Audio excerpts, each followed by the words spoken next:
In his book, A Million Miles in a Thousand Years, Donald Miller talks about an encounter he had with an old friend who was going through a very difficult time. Some of you may be able to relate to this particular point. He had a 13-year-old daughter who was making some pretty bad choices. In particular, she had gotten into some drugs. She was dating a guy that was just clearly no good for her. Parents didn't like him, just bad relationships, a lot of arguing, fussing, fighting going on all the time. So he's telling Donald about all this, and Donald, as an author, as a storyteller, makes the comment, it sounds like she's written a story that y'all aren't too crazy about. Well, they spent some time unpacking exactly what that meant, because that's a kind of a strange thing to say to anybody. And the dad listened for a couple hours, and then they went on. So Donald says he runs into his friend Jason a couple of months later, says, so how are things going? He goes, you wouldn't believe how much better things are now. He goes, really? What happened? He goes, well, after you and I talked, I decided that I really need to help write a better story for my family. We had just kind of been doing our thing and going along, and I hadn't really taken that time to figure out who our family is and what we're going to be all about. So when I went online, I looked and I found a company that builds orphanages in Mexico. And I thought, you know what? That sounds like it'd be a pretty good story, that we go and we help out orphans and do good things. So I called the people that run the company, and I committed our family to build an orphanage in Mexico, and it's going to cost us $25,000. Now the deal is, we don't have $25,000. We have a second mortgage on our house, and things are tight. I didn't know where the money was going to come from, but I promised we'd do that. He went on to say that he went home and he got his wife and his daughter together and said, hey, just want to tell you kind of what I did. There's the kids in Mexico.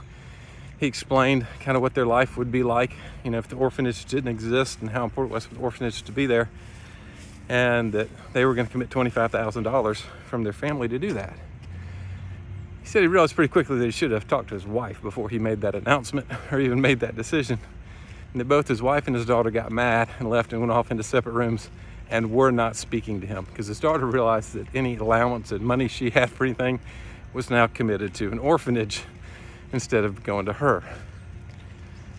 But an interesting thing happened, he said. The next day, his wife came up behind him, slipped up behind him, put her arms around him, hugged him, and rested her head on the back of his neck and said, I'm proud of you. He goes, you don't realize how shocking that is. I haven't heard that in a long time. He said they've been having kind of a rough time. But they went on and talked, and they agreed that, he should have included her in that and let her know that what was going on and everything. But she was really proud of him for taking that leadership and developing a story, and that she was behind him. It's a great thing for their marriage, their relationship. The next day or so, his daughter walks into the room while he's talking with his wife. And she says, can we go to Mexico?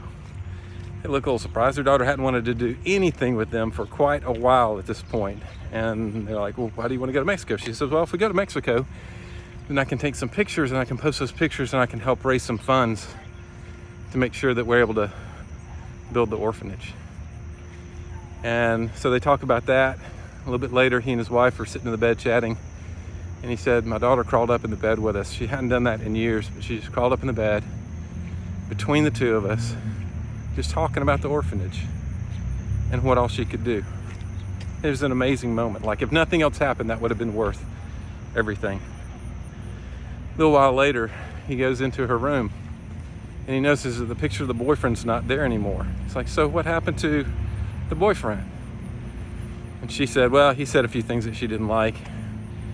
And she just decided she didn't have time for somebody who was going to treat her poorly and couldn't fit in to this new story in a big way.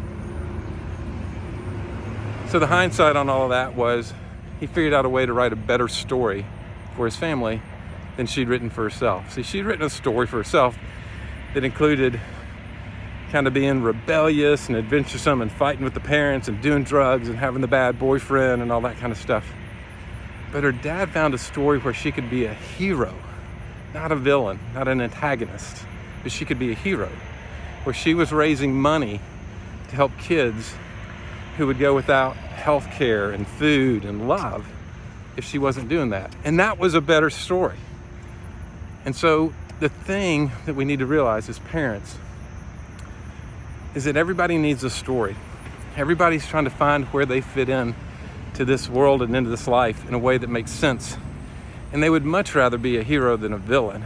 But sometimes we don't write that story for them. And that's one of our biggest jobs as parents. The world, if you look around, politicians are writing stories for us all the time. They point out the heroes and villains and say, hey, join us as the heroes against the villains. Marketers are all the time bombarding us with stories saying, hey, this is the flaws you have, and here we can be your hero and you can be a part of our team. It happens all the time. It's as old as history as well. If you look back at the role of the priests in various, not just in religious tribes, but in all kinds of tribal things, the people that led the tribes were the story keepers. They were the ones that made sense of the stars and the sky, or the various signs and the things that people were experiencing around them. They were the ones that put context around circumstances. And that's your job as a parent. Your job is to be the storyteller, to make sense of this world for our kids, to help them find their place in good story. Because if we don't, someone else will. And it may not be a story that you want your kids to be a part of. So I know that's not an easy thing to do. Honestly, the younger your kids are, the easier that is to kind of pull off. But I believe that even for our teenage years, during their rebellious years, we can still do that. We can help write better stories. It may not go as smoothly and as easily as it did for Jason in the story that I was just telling you a little bit ago, but something's better than nothing. And so if you're working on that, begin to rewrite your story. Begin to rewrite their story.